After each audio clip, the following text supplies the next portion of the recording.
Jeffrey Dahmer, vous avez sûrement entendu parler récemment de cette série qui est sortie sur Netflix récemment, qui fait extrêmement polémique. Je comprends pas des fois pourquoi les gens se prennent autant la tête pour un truc, mais on va commencer à expliquer, revenir sur ce qui se passe, analyser tout cela.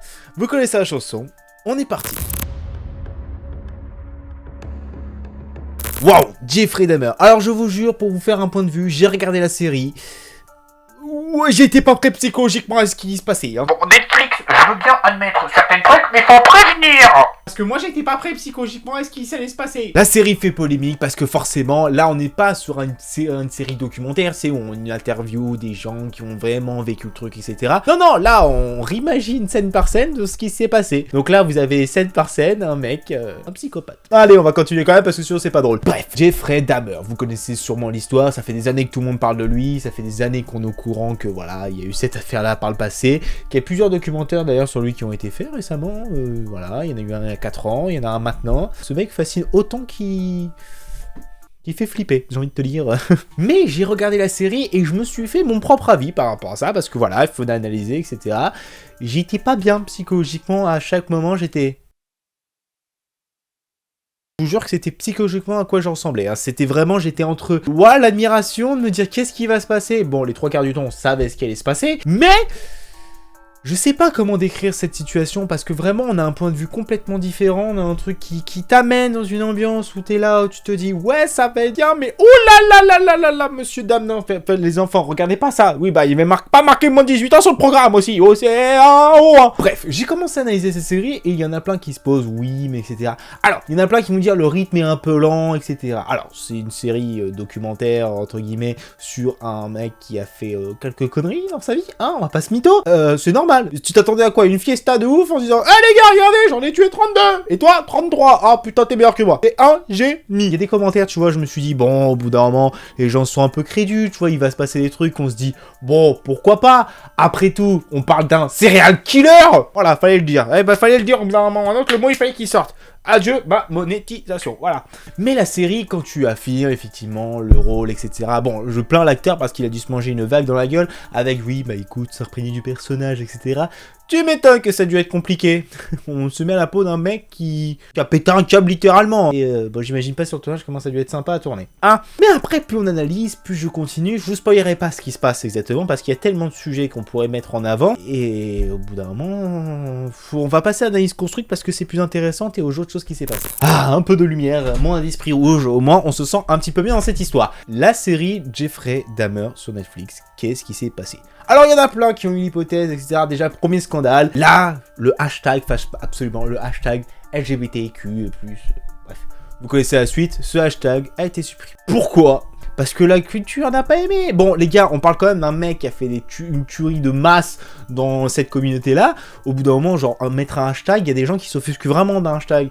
Non, on s'offusque pas de tout ce qui s'est passé avant. Non. Passons à l'analyse des commentaires qui ont été un petit peu fructueuses. Premier commentaire. Alors, celui-là, il m'a fait beaucoup rire. Ça va inspirer les esprits tordus. Franchement, je vois pas intérêt de faire des films sur des détraqués démoniaques. Je pense qu'il faudrait faire des films sur des bonnes personnes pour qu'on se rappelle d'eux. Il y en a plein des films de bonnes personnes, hein, je te rassure, hein, des films sur, je sais pas comme s'il y a eu, je sais pas, la F1, Schumacher, des bonnes personnes, tu vois, des sportifs de haut niveau qui ont inspiré des milliers de personnes. On parle effectivement de, faut montrer aussi l'envers du décor de tout ça parce que on n'a pas les détails un peu sordides et de dire ça va éveiller les esprits démoniaques. Non, il suffit juste de travailler sur YouTube pour éveiller les esprits démoniaques. Là, t'inquiète pas, il n'y a pas besoin d'une série comme ça. Qui va dire, mais attendez, la taxidermie. Non. Au bout d'un moment, faut arrêter. Je pense qu'il faut mettre la part de responsabilité aussi autre part documentaire et si entre guillemets les esprits tordus on va commencer à se détendre un petit peu parce que si à chaque film un peu tordu etc il y a tout le monde qui se réveille il fait putain attendez, qu'est-ce que c'est que ce film? Crime! Oh bah tiens, je vais aller voir ce film, tu vois.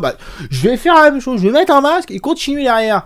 Alors, si on se remémore aussi pas mal de choses, certains films sont quand même inspirés de faits réels. Donc, dans le sens où la moitié certains des films, il y a quand même de copas derrière dans cette histoire. Donc, argumentation un peu... J'ai vu en VO, bien mieux qu'en VF. L'interprétation de l'acteur est extraordinaire. On le voit pas en VF, mais la BO...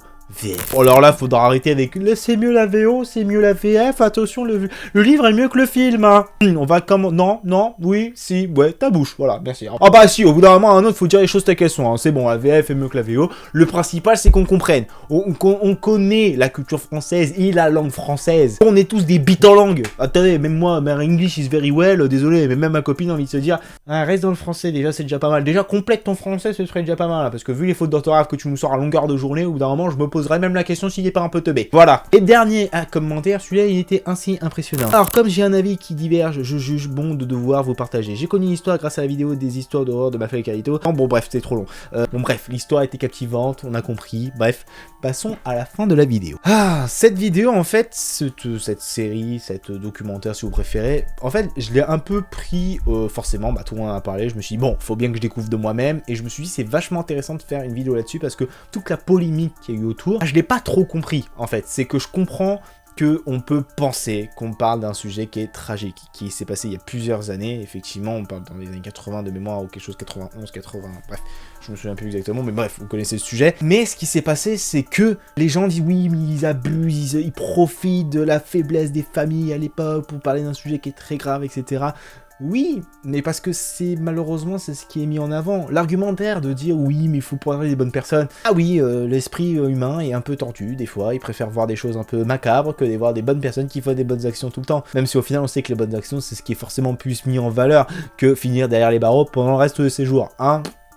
Perso, moi, le choix, il serait vite fait. Mais, faut pas oublier que, voilà, faut aussi qu'on parle des choses qui sont passées par le passé. Il y a des histoires qui ne doivent pas être oubliées. Et ce qui est bien aussi, c'est qu'il y a effectivement des choses qui sont macabres, qui sont passées dans notre histoire, qui vont continuer d'arriver, qu'il y aura d'autres choses macabres qui vont arriver par la suite. Faut en parler, faut pas oublier les gens, parce que dire, ouais, regardez ce qui s'est passé, et du jour à main, puis en parler, bah, c'est donner raison et dire, bah voilà. On a oublié cette personne, etc. Et voilà. Bon, après, il y a aussi l'école de dire oui, mais si on continue à parler de cette enquête, c'est le psychopathe, il est content, on va parler de lui encore et encore, il va se sentir comme une célébrité, patati patata. Bon, au bout d'un moment, il faut commencer à se calmer. Une célébrité, si t'es reconnu pour être le plus grand tueur de l'histoire, je suis pas sûr que ce soit la meilleure des idées. Bon, après, chacun son délire.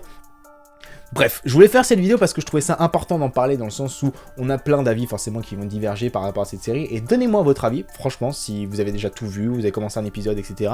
Moi je sais que j'ai des personnes que je connais qui ont vu cette série, qui ont arrêté au bout de 2 épisodes parce qu'ils n'arrivaient pas psychologiquement à se mettre dedans et ils trouvaient ça trop macabre, etc. J'avoue que je me suis forcé à 1 ou 2 épisodes, mais au final on sent quand même, bon, effectivement c'est quelque chose de fictif, bon, ça s'est réellement passé, mais on sent que c'est un truc où c'est quand même un peu tiré par les cheveux, c'est ultra bien interprété, je trouve, personnellement, vu d'un point de vue français, hein. La VF, pour moi, voilà, il y a pas non plus, pour moi, il y a pas, la voix ne fait pas le truc, c'est plus l'ambiance et la tête vraiment du psychopathe qui fait tout, mais il y a plein d'histoires qu'il faut continuer d'en parler, etc. Pour moi, c'est mon avis là-dessus. Cette série, non, ne va pas éveiller pour... Perso, hein, je pense, mais il y a toujours malheureusement un cas qui confirme la règle, que oui, il y a des gens qui sont dérangés psychologiquement et qui méritent plus d'intention que des autres, voire même de se faire aider pour éviter tout dérapage. Tout simplement. Bref les gens, j'espère que cette vidéo vous aura plu. Comme d'habitude, vous connaissez la chanson. On se donne rendez-vous pour une prochaine vidéo. Tchuss tout le monde.